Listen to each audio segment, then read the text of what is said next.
امیر صاحب آپ کی طرف آتے ہیں. جو رپورٹ ہوا کہ وزیر اعظم نے مشروط استعفے کی پیشکش کی ہے، کیا یہ سمجھا جائے پی ڈی ایم جن مقاصد کو لے کر چلی تھی اس کی جانب ہی بڑھ رہی ہے اور حکومت کو کمزور کر چکی ہے؟ دیکھیں، سب سے پہلی بات تو یہ ہے کہ اس وقت پاکستان کی جو سیاست ہے نا، پاکستان کی سیاست آپ کو بظاہر نظر آ رہا ہے میڈیا کے ذریعے، اخبارات کے ذریعے، ٹی وی چینلز کے ذریعے کہ جناب یہ عمران خان اور پی ڈی ایم کی لڑائی ہے اور ان کے ارد گرد گھوم رہی ہے. لیکن حقیقت میں پاکستان کی جو سیاست ہے نا، وہ اس کے مسائل کچھ اور ہیں، اس میں کچھ انٹرنیشنل پلیئرز ہیں، وہ بڑے انٹرسٹڈ ہیں. تو جو آپ کو میڈیا پہ نظر آ رہا ہے بات ویسی ہے نہیں ہے. اور عمران خان صاحب جو ہیں وہ جو بات کر رہے ہیں وہ صرف پبلک کی کنزمپشن کے لیے کر رہے ہیں، اصل بات وہ نہیں کر رہے. اور پی ڈی ایم کی لیڈرشپ جو ہے اس کو بھی پتہ ہے کہ وہ کیا کر رہے ہیں، لیکن وہ بھی صرف اپنی جو کانسٹیچوئنسی ہے یا اپنی اپنی پارٹی کے لوگ ہیں وہ ان کی کنزمپشن کے لیے بات کوئی بھی صحیح بات نہیں کر رہا، اور میڈیا بھی صحیح بات نہیں کر رہا، کیونکہ میڈیا پاکستان میں اب اتنا انڈیپینڈنٹ ہے نہیں ہے. تو اس لیے عمران خان صاحب جو ہیں وہ جو بھی بات کر رہے ہیں کہ جناب میں مشروط طور پہ استعفیٰ دینے کے لیے تیار ہوں، تو یہ پریشر جو ہے وہ ان پر پی ڈی ایم کا پریشر نہیں ہے. پریشر ان پر جو ہے وہ کہیں اور سے ہے، اور بالکل ہے ان پہ پریشر، کیونکہ وہ ڈیلیور کچھ نہیں کر سکے. جی نظامی صاحب. تو امیر صاحب یہ بتائیں کہ آپ تو اس رشتہ کی سیاحی کر رہے ہیں کافی عرصے سے، میں اس سے بھی پہلے کے یہ ایسا موقع پہلے کبھی آیا پاکستان کی تاریخ میں سوائے امریتوں کو چھوڑ دیں کہ کوئی بھی صحیح بات نہیں کر رہا، اور میڈیا کے بھی ایک دو کو آؤٹ لیٹ سے پہلے ٹھیک ٹھاک بات کرتے تھے، اب وہ بھی کم سے کم بات کر رہے ہیں. تو اصل بات ہے کیا جو نہیں کر رہا کوئی بھی؟ بہت کو خوفناک بات ہے. بند کر دیں. عارف نظامی صاحب دیکھیں، آپ کا تو خیر بہت زیادہ تجربہ ہے میرے سے، لیکن میرا خیال ہے کہ جب میں نے صحافت شروع کی تھی تو جنرل ضیاء الحق کی ڈکٹیٹرشپ تھی، لیکن اس وقت بھی ہم بات تو ہر قسم کی کر لیا کرتے تھے. پھر پرویز مشرف صاحب کی ڈکٹیٹرشپ آئی تو ہم ہر قسم کی بات کر لیا کرتے تھے. اس کا خمیازہ بھی بھگتنا پڑتا تھا. آپ کو پتا ہے ضیاء الحق کے دور میں کیا کچھ نہیں ہوتا رہا. لیکن جو صورتحال آج کل ہے نا پاکستان میں 1.5-2 سال سے، کہ نہ اپوزیشن جو ہے وہ صحیح بات بتا رہی ہے، نہ حکومت صحیح بات بتا رہی ہے، اور میڈیا بھی ہے وہ اس پوزیشن میں نہیں ہے.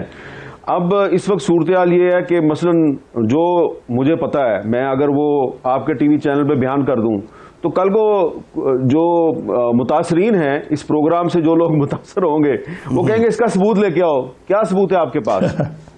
تو وہ جو ہے نا، اب تجزیہ جو ہوتا ہے، تجزیہ جو ہے اس کا بھی لوگ ثبوت مانگتے ہیں کہ جی بتائیں آپ نے یہ جو کالم لکھا ہے، اس میں جو آپ نے یہ جو کالم میں یہ جو آپ نے کہانی بیان کیا، اس کا کیا ثبوت ہے؟ آپ نے عارف نظامی صاحب کے پروگرام میں جو تجزیہ پیش کیا اس کا بھی ثبوت لے کے آئیں. تو ثبوت تو تجزیوں کے تو نہیں ہوتے، وہ تو ایک خبر ہوتی ہے، اس کا ثبوت ہوتا ہے. جیسا کہ آپ نے ایک دفعہ خبر دی تھی کہ بےنظیر بھٹو کی حکومت ختم کرنے کا فیصلہ ہو گیا، غلام اسحاق خان جو ہیں ہٹا دیں گے ان کو، اور غلام مصطفیٰ جتوئی وزیر اعظم بن جائیں گے. تو آپ کے پاس ساری انفارمیشن تھی، لیکن کوئی ڈاکومنٹری پروف تو نہیں نہ ہوگا آپ کے پاس. اور بےنظیر بھٹو شام تک کہتی نہیں خبر غلط ہے، اور پھر وہ خبر صحیح ثابت ہوگی. تو آپ اندازہ لگائیں کہ صحافی جو ہوتا ہے اس کے پاس ہر چیز کا ڈاکومنٹری پروف نہیں ہوتا. تو اسی طرح میرے پاس بھی اب ہر چیز کا ڈاکومنٹری پروف نہیں ہے، لیکن جب میں اپنا تجزیہ بیان کروں گا تو میرے چینل سے کہا جائے گا، میرے اخبار سے کہا جائے گا اس کا ثبوت لے کے آؤ. ثبوت نہیں ہوگا تو وہ کچھ نہ کچھ کر دیں گے، میرے ساتھ نہ کریں گے تو اخبار یا ٹی وی چینل کے ساتھ کر دیں گے. تو اس لیے ہم بڑے محتاط ہیں، اور بڑی انتہائی احتیاط کے ساتھ میں آپ کو یہی کہہ سکتا ہوں کہ جو عمران خان صاحب روزانہ ٹی وی پہ آگے بیان دیتے ہیں، تقریریں کرتے ہیں، انٹرویوز دیتے ہیں، صحیح بات نہیں بتا رہے. اور اپوزیشن بھی جو کہانیاں قوم کے سامنے بیان کر رہی ہے وہ صحیح بات وہ بھی نہیں بتا رہے. ان کو بھی پتا ہے کہ ان کا کام کہاں سے ہونا ہے. اور اسی طرح میں بھی ابھی آپ کو صحیح بات نہیں بتا رہا، اور ہو سکتا ہے آپ کو بھی بہت سی باتوں کا پتا ہو، لیکن آپ بھی بڑے محتاط ہیں.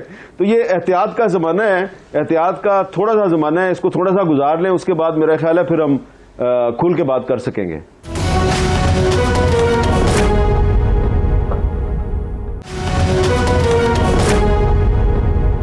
امیر صاحب لیکن دیکھنا ایک طرف تو یہ حکومت مسلسل اصرار کر رہی ہے کہ جی